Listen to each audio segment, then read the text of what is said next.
Hi అండి, అందరికీ నమస్తే. Secret husband part 73. ఇక ఆలోచన రాగానే ఆమె రాహుల్ వైపుకు చూసి హేళనగా నవ్వింది. మీకు తెలుసా, నాకు లోపల ఒక అనుమానం ఉంది. మా అమ్మమ్మ వార్డులో జరిగిన గొడవ వెనుక కావ్య చెయ్యి ఉందని. మీరు నాకు న్యాయం చేస్తారా?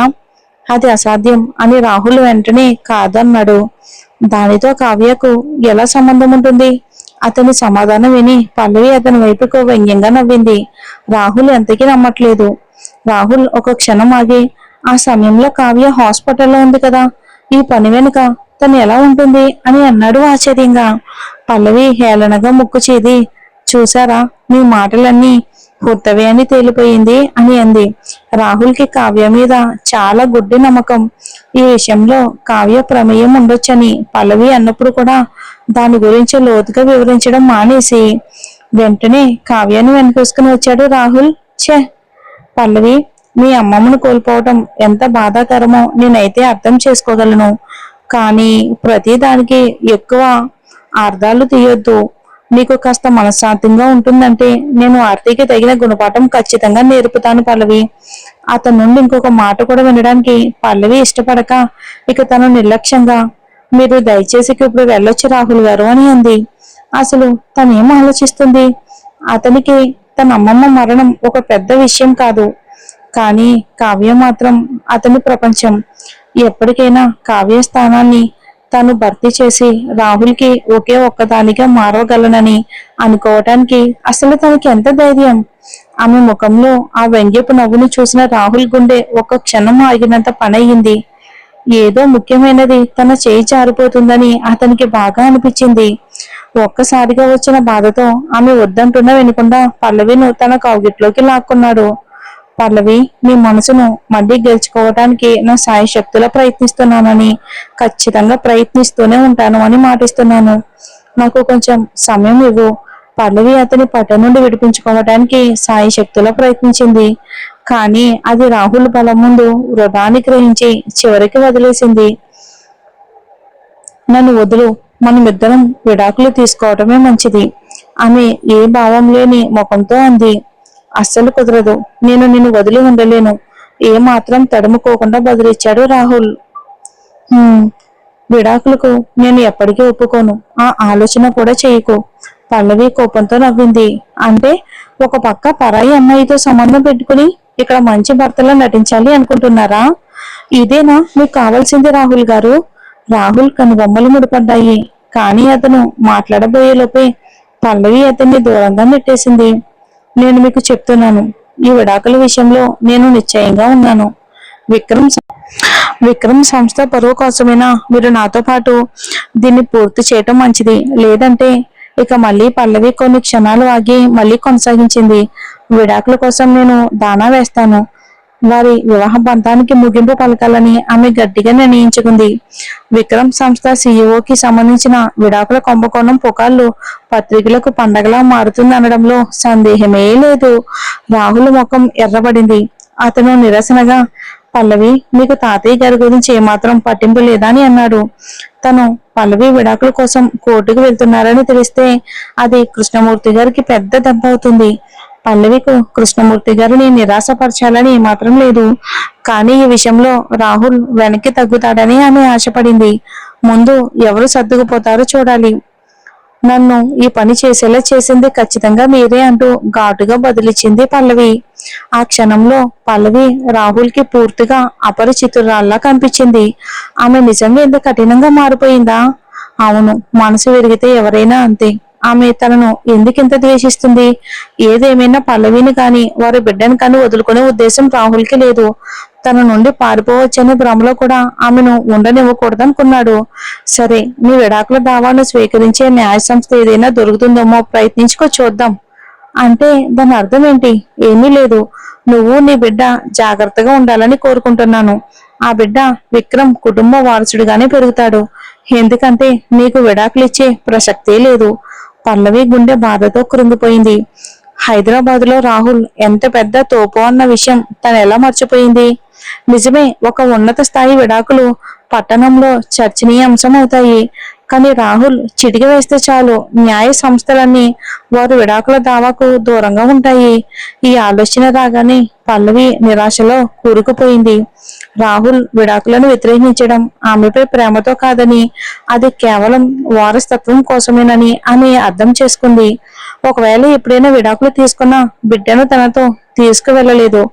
పల్లవి పిడికిళ్ళు బిగించి ఉమ్మేస్తున్నట్టుగా, అంటే కేవలం బిడ్డ కోసమే ఈ పెళ్లిని అంటుపెట్టుకుని ఉన్నారన్నమాట. అంతేనా అని అంది కోపంతో. ఇక రాహుల్ సూటిగా చూస్తూ పల్లవిని గమనించాడు. ఏదో తేడాగా ఉందని అతనికి చాలా క్లియర్ గా అనిపించింది.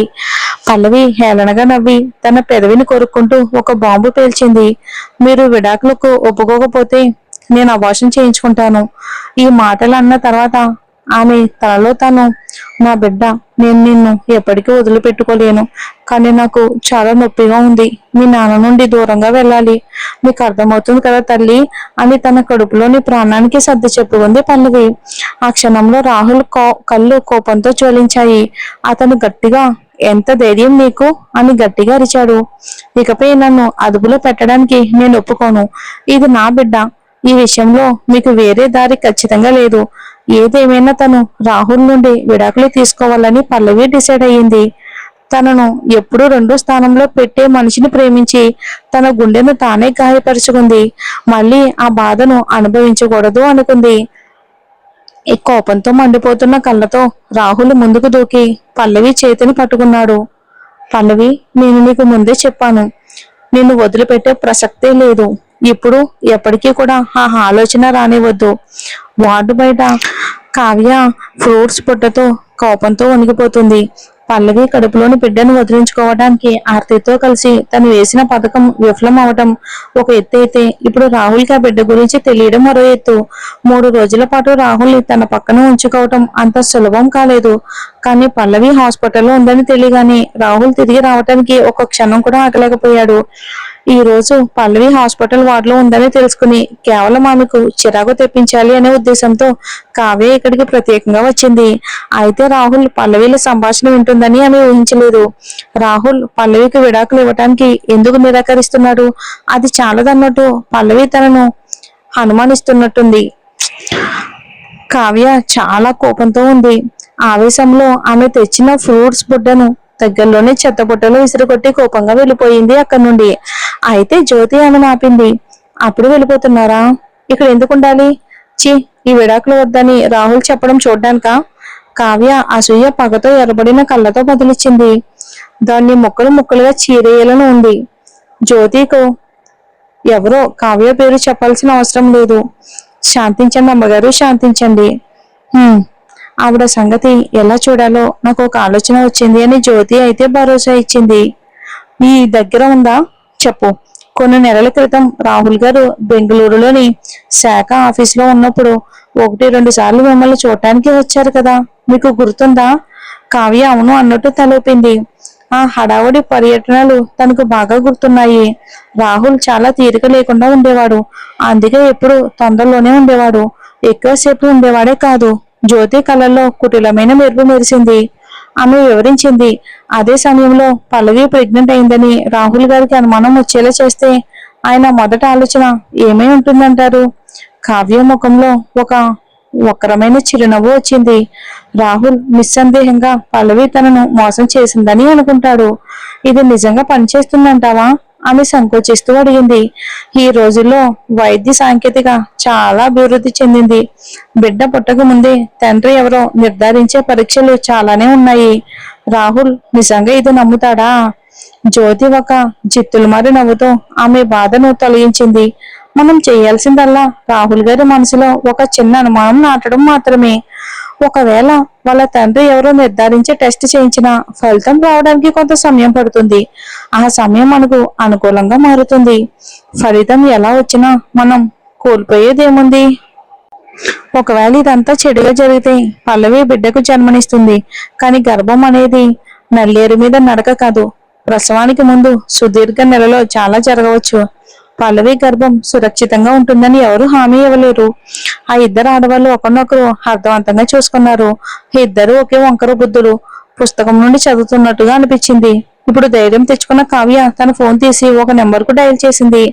తన తండ్రి పరిచయస్తులలో ఒక నుండి సహాయం అడగాల్సిన సమయం వచ్చింది. హాయ్, నేను కావ్యని. తెలుసు మనం మాట్లాడుకుని చాలా కాలం అయ్యింది. వినండి, మీ కుటుంబానికి చెందిన హాస్పిటల్లోనే ఉన్నాను. మీరు నాకు ఒక చిన్న హెల్ప్ చేయగలరా అని అడుగుదామని చేశాను. ఇక చూద్దాం మరి ఏం ప్లాన్ చేస్తుందో. సుజాత గదిలోకి అడుగు పెట్టగానే రాహుల్ మరియు పల్లవిల మధ్య గాలిలో అలుముకున్న ఉద్రిక్తతను పసిగట్టింది. ఆమె కోపంతో రగిలిపోతూ రాహుల్ని మందలించాలని కోరికను ఆపుకోలేకపోయింది. పల్లవి, నీ బిడ్డను మోస్తుంది, ఇంగితం లేదా? ఆమెతో గొడవ పడడం ఆపగలవా? ఆమెకు కొంచెం ప్రశాంతతనివ్వు. డాక్టర్ దగ్గర నుండి స్కానింగ్ నివేదిక ఎందుకు తీసుకురావు? ఇక సుజాత చాలా లోతుగా ఆలోచించగలదు. ఆడవాళ్ళ మగాళ్ళ మనసులోని భావాలను అంత సులభంగా పసిగట్టలేరని ఆమెకు బాగా తెలుసు. పల్లవి ప్రెగ్నెంట్ అని మొదట బ్లడ్ టెస్ట్ ద్వారానే తెలిసింది. తర్వాత మరింత వివరంగా చూడటానికి సుజాత పల్లవిని వెంట పెట్టుకుని స్కానింగ్ కోసం వెళ్ళింది. స్కానింగ్ నివేదిక తీసుకురావడానికి రాహుల్ని పంపడం సుజాత ప్రణాళికలో ఒక భాగం. బిడ్డ చిత్రాన్ని స్వయంగా చూస్తే రాహుల్ కి కనువిప్పు కలుగుతుందని ఆమె భావించింది. అప్పుడు తప్పకుండా పల్లవిని బాధ పెట్టినందుకు పశ్చాత్తాప పడతాడని ఆమె నమ్మకం. పల్లవి ఇబ్బందిని గమనించిన రాహుల్ ఈ గొడవను ఆపాలని డిసైడ్ అయ్యాడు. ఆ ఆలోచనతో అతను నివేదిక తీసుకురావడానికి డాక్టర్ గది వైపుకి వెళ్ళాడు. డాక్టర్ స్కానింగ్ నివేదికను రాహుల్ కి అందించి, మీ భార్య 15 వారాల ప్రెగ్నెంట్, కానీ పిండం ఎదుగుదల మేము ఆశించిన దానికంటే నెమ్మదిగా ఉంది. మీరు ఆమెను చాలా అంటే చాలా జాగ్రత్తగా చూసుకోవటం ముఖ్యం. అప్పుడే తల్లి బిడ్డ ఇద్దరికి అవసరమైన పోషకాలన్నీ అందుతాయి అని హెచ్చరించాడు డాక్టర్ రాహుల్ని. ఇక నిశ్చేష్టుడైన రాహుల్ డాక్టర్ కళ్ళల్లోకి సూటిగా చూసి, ఆగండి, ఆమెకు మళ్ళీ చెప్పండి, ఎన్ని వారాలయ్యింది అని అన్నాడు. రాహుల్ చూపులోని తీవ్రత డాక్టర్ ను ఇబ్బంది కలిగించింది. డాక్టర్ మళ్ళీ నివేదికను ఒకసారి చూసి 15 వారాలు అని తడబడుతూ చెప్పాడు. రాహుల్ కి తెలియకుండానే తన పిడికిళ్లను బిగించాడు. అతని అందమైన ముఖంలోకి అపనమ్మకం అలుముకుంది. పల్లవి 15 వారాల ప్రెగ్నెంట్ ఎలా అవుతుంది? రాహుల్ కి స్పష్టంగా గుర్తుంది. అతను విదేశాల్లోని బ్రాంచ్ లో పనిలో మునిగిపోయి ఇక నెల రోజుల పాటు పల్లవితో కలవలేదు అని అనుకున్నాడు రాహుల్. ఇక సుజాత పల్లవికి సూప్ తాపిస్తుంది. రాహుల్ లోపలికి రాగానే ఆమె గిన్నెను పక్కన పెట్టి రిపోర్ట్ తెచ్చావా అని అడిగింది. అవును, తెచ్చాను అని అన్నాడు రాహుల్. అతని గొంతు విచారంగా ఉంది. సుజాత అతని మౌన్ని పట్టించుకోలేదు. ఉత్సాహంగా ఆమె తన సీట్ నుండి చాలా వేగంగా లేవటంతో ఆమెకు తల తిరిగింది. అదృష్టవశాత్తు రాహుల్ ఆమెను పడిపోకుండా సరిగ్గా సమయానికి పట్టుకున్నాడు. సుజాత ఆరోగ్యం అంతంత మాత్రంగానే ఉంది. ముఖ్యంగా పల్లవికి తోడుగా ఉండడానికి నానా తంటాలు పడ్డం వలన ఆమె మరింత నీరసించింది. అందుకే రాహుల్ సుజాతను ఇంటికి పంపించి రెస్ట్ తీసుకోమని చెప్పడానికని ఒక ఏర్పాటు చేశాడు. అయితే సుజాత వెళ్ళడానికి నిరాకరించింది. నేను ఇక్కడే ఉండి పల్లవిని చూసుకోవాలి అని పట్టుబట్టింది. అమ్మా, ఇక నేను చూసుకుంటాను అని రాహుల్ నొక్కి చెప్పాడు వాళ్ళ అమ్మతో. రాహుల్ పల్లవి రాజీ పడతారని సుజాత ఆశించింది. అందుకే ఆమె ఇంకేం మాట్లాడకుండా గది నుండి వెళ్ళిపోయింది. కానీ ఆమె తలుపు దాటబోయే ముందు రాహుల్ ఆమెతో, అమ్మా, పల్లవి ప్రెగ్నెంట్ గురించి ప్రస్తుతానికి తాతయ్యకి చెప్పొద్దు అని అన్నాడు రాహుల్. ఎందుకు అని సుజాత నివ్వెరపోతూ ప్రశ్నించింది. తర్వాత తొందరలోనే ముత్తాత కాబోతున్నానని తెలిస్తే ఆయన చాలా ఆనందపడతారు కదా. పల్లవి పరిస్థితి కొంచెం కుదుట పడే వరకు ఆగుదామని అన్నాడు రాహుల్. అంటే తన ఉద్దేశం ఏంటి? ప్రెగ్నెంట్ తీయించాలి అనుకుంటున్నాడా ఏంటి రాహుల్? మరి చూద్దాం.